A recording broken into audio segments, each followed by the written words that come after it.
अस्सलाम वालेकुम नाज़रीन। प्रोग्राम आज पाकिस्तान के साथ इरफान अहमद खान साहब जर्मनी से हमारा साथ देंगे। इनसे पूछेंगे इमरान खान ने एकदम यू टर्न लिया है, क्या वजह हुई? अस्सलाम वालेकुम खान साहब।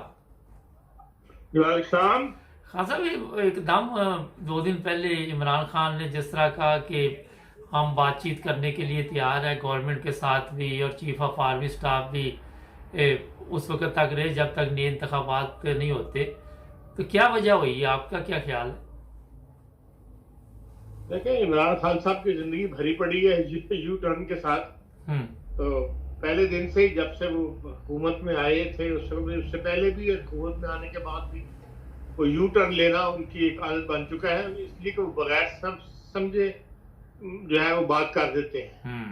और सियासतदान को बड़ा तहम्मुल मिजाज, और जो बात वो मुंह से निकाल रहा है उसके क्या असरात सोसाइटी पर मुरतब होंगे, उस मुल्क पे क्या असरात मुरतब होंगे, दुनिया की ताकतें उसको किस लिहाज से देखती होंगी, उसका ख्याल नहीं करते। वो एकदम जो मुंह में आता है वो कह देते हैं। और बाद में फिर जब उनको लोग अप्रोच करते हैं या उनके साथी राइट लेफ्ट वाले, उन्हें कहते हैं आपने ये कह दिया, आपने इसका ये मतलब निकलेगा, इसका ये मतलब निकाला जा सकता है, इससे ये असरात हमारी पार्टी में मंत्र मुरतब होंगे, या फलाने लोग नाराज हो सकते हैं। फिर उन्हें ख्याल आता है, फिर वो कोई यू टर्न ले लेते हैं। बात यह है कि आर्मी का तकर्रर जो भी है ये एक रूटीन का तकर्रर है। हर हुकूमत के अंदर, हर रियासत के अंदर बास ओहदे जो है वो, कोई भी हुकूमत में हो इससे उसको कोई फर्क नहीं पड़ता।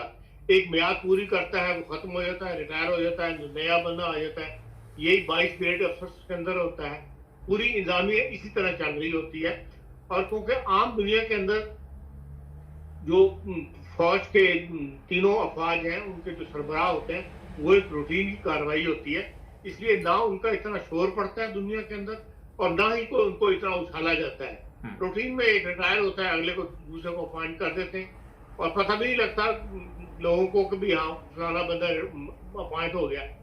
तो हमारे तो के फौज की एक किस्म की छतरी के नीचे हुकूमत की जा रही है एक अरसे से, इसलिए इसको ज्यादा उछाला जाता है। और उसकी तरफ सबकी निगाहें भी लगी हुई होती हैं कि भाई कौन ऊपर आ रहे हैं, ऊपर के जर्नैल कौन से हैं, उनमें कौन किस ख्यालात का है। और फिर ये तो हर सियासी पार्टी का हक है कि वो इस पर निगाह रखे, लेकिन उसको पब्लिक करना जो है ये कोई अच्छी बात नहीं है। मतलब एक मायूब सी बात है इस मामले में। और इमरान साहब ने जो बयान जारी कर दिया था, अब उसको उनको एहसास हुआ, करवाया गया होगा कि भाई पाकिस्तान के अंदर देखें, खाली आवाम की अक्सरियत का साथ होना या आवाम से वोट जीत लेना वो कोई मायने नहीं रखता। कुछ ना कुछ वजन उसका जरूर होता है, लेकिन फैसला जिन क्राफ्टों ने करना होता है वो किसी न किसी नतीजे पे ला के सियासतदानों को फिर फैसला करती हैं। आप बेनजीर को हुकूमत को देख लें, उस वक्त 80 सीटें उनके पास थी, तब भी उनको हुकूमत बनाने वालों ने उनको राजी कर लिया कि वो हुकूमत बनाए। तो उन्होंने फैसला कर लिया था कि इसको बेनजीर होगी। उस वक्त पंजाब में जिनकी एक हुकूमत थी, जिस समय इत्तेहाद बन गया, उस वक्त तो उन्होंने ताला कर दिया। उस वक्त भी लोग जिन्होंने हुकूमत बनवानी थी, उन्होंने शख्सियत नहीं थी, उसको हुकूमत बनवा दी। इसलिए इमरान खान साहब को ये रियलाइज करनी चाहिए, वो जो सड़कों पर आ रहे हैं और कह रहे हैं कि तो इस पर मैं 2/3 मेजॉरिटी से बना सकता हूँ। हुकूमत उन्हीं की बनेगी जिनकी हुकूमतें बनाने वाले जो हैं वो राजी करेंगे या जो उन्होंने फैसले किए हुए हैं। अब देख लें, कुछ दिनों से पंजाब में हुकूमत के खिलाफ एक आवाज जो है वो उठाई जा रही है जी। और उस सोशल प्रोपेगेंडा तो बहुत ज्यादा करेगा। और सोशल प्रोपेगेंडा आपको पता है ऐसा ऐसा असरअंदाज होता है, और उसकी कोई ना कोई बैकग्राउंड है। अब अगले इलेक्शन के अंदर जब उन्हें पता है कि पंजाब के अंदर इन्हीं की हुकूमत रही, तो जो कुछ चलेंगे वो चलनी मुश्किल हो जाएगी, क्योंकि इंतजामिया ने दखल अंदाजी करवानी होती है। जो भी ताकतें हैं वो इंतजामिया के थ्रू ही दखल अंदाजी करवाते हैं, और वहां पर वो चाहते हैं कि इंतजामिया वो हो जो वो चाहते हैं, और उसके अंदर परहेजलाई सब जाहिर रुकावट बनेंगे। इसलिए वहां भी फिर अब आवाजें शुरू हो गई हैं कि पंजाब में जमात लाई जा रही है, इसमें जमात लाई जा रही है। अब वो जो अक्सरियत वो किधर जाहिर है, फिर कुछ 4 बंदे खरीद लिए होंगे और उनके थ्रू ये मामला लेकर वहां पाएंगे। और बाकी यह है कि इमरान खान साहब को अगर ये एहसास हो गया तो फिर यकीनन उनकी पॉलिसी में भी कोई ना कोई तब्दीली आएगी। आपने ये देख लिया है कि पाकिस्तान के अंदर जो जिस किस्म का खतरनाक किस्म का सैलाब आया है, अगर दुनिया हमारी मदद ना करती तो हम इस वक्त डूब गए थे। सिर्फ सैलाब में अवाम या मकानात ही डूब गए थे, बल्कि मुल्क डूब गया था। जो मईशत की हमारी हालत है, और इस वक्त भी 62 परवाजें जो हैं दुनिया से इमदादी सामान लेकर आ चुकी हैं। इसके अलावा जो कैश मदद मिल रही है वो अलग मिल रही है, और बेहतर यही है कि कैश मदद देने वाले जो है, जिस तरह के अब जर्मनी करता है कि वो किसी को कैश मदद नहीं देता, बल्कि उसने एक इदारा कायम कर दिया है। वो उस इदारे की मार्फत जो है वो निगरानी करती है और वो इन्वॉल्व होती है उस डेवलपमेंट के अंदर जिसके लिए वो पैसा दिया जाता है। वो देखते हैं वाकई हाँ डेवलपमेंट उसी तरह हो रही है। इसी तरह अब जो इमदाद आ रही है, अगर तो उसका इस्तेमाल इस तरह किया गया तो उन इदारों को थ्रू दी गई और इदारों ने वहां पर तरक्याती काम किए, फिर तो काम हो जाएंगे, नहीं तो फिर वो जल्जले वाला हाल होगा। पैसा जो है वो खाया जाएगा, आधा खाया जाएगा आधा लगेगा। इससे मुझे बचना चाहिए। और जो नेशनल डिजास्टर मैनेजमेंट सेल बना हुआ है उसके ऊपर जो है इंटरनेशनल कोई ना कोई मॉनिटर होनी चाहिए, ताकि वो पैसे का इस्तेमाल जो है वो सही तौर पर हो। और इमरान खान साहब जो है वो अब इस बात को भूल जाए कि अगला कौन किसको सर पे रखा जाएगा, ताज CNC कौन बनेगा। उन्हें जो मुल्क के हालात है उसकी तरफ ज्यादा तवज्जो देनी चाहिए और मुल्क के हालात को सुधारने की तरफ तमाम पार्टियों को मिलकर काम करना चाहिए।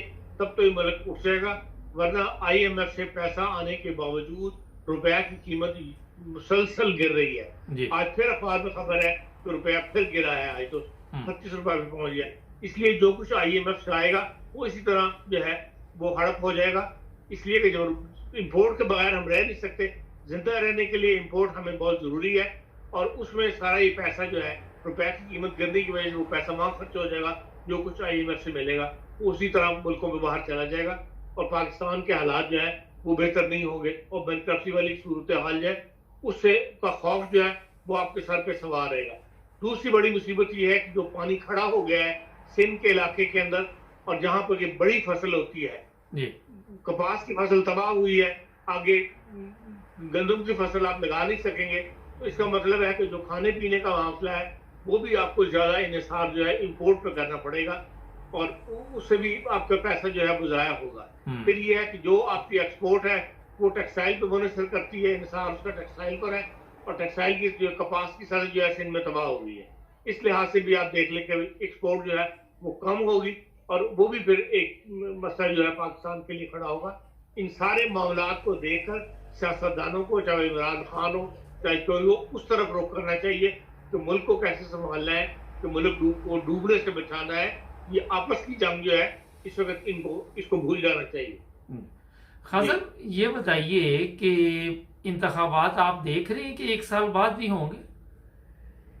देखिए इंतखाबात तो बहरहाल होने हैं, अगर अभी ना हो, जो हुकूमत में होता है वो हालात देखा करता है कौन से मेरे मुआफिक हालात हैं, मैं उस वक्त इंतखाबात करवाऊं।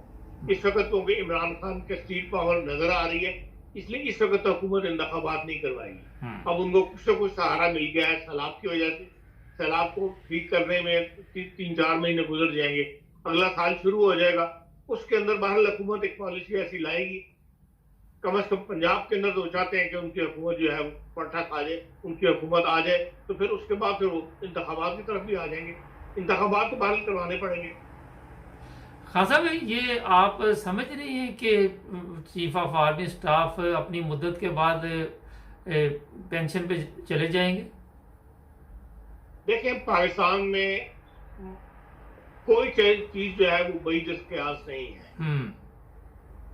मुमकिन है हालात डिपेंड करता है कि उस वक्त हालात क्या हो, बड़ी ताकतों को क्या सूट कर रहा हो जिन्होंने फैसले करने होते हैं। अगर ऐसा हालात हुए कि उन्हें ये नजर आया कि उनकी फेवर इसी में है कि इसी कमांड चीफ को एक्सटेंशन मिलनी चाहिए, तो वो कोई ना कोई ऐसे हालात पैदा कर देंगे कि इनको एक्सटेंशन दे दी जाएगी। और अगर उन्होंने ये फैसला किया कि नहीं इनका जाना जरूरी ठहर गया तो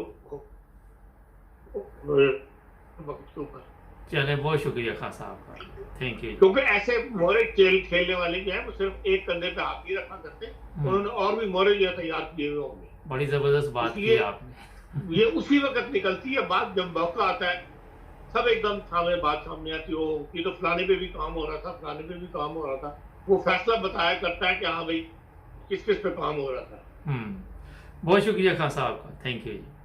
थैंक यू। नाज़रीन, बड़ी ज़बरदस्त बात की, क्या पाकिस्तान में कुछ भी हो सकता है, किसी को कोई इल्म नहीं है। मैं भी यही कहता रहता हूँ कि सब कुछ मुमकिन है वहाँ पे। अगर 80 सीटों वाले गवर्नमेंट कर सकते, दूसरे आपके इल्म नहीं है किधर गए, तो वहाँ पे हर चीज़ मुमकिन है। हमारे चैनल को सब्सक्राइब कर जुड़े रहिए।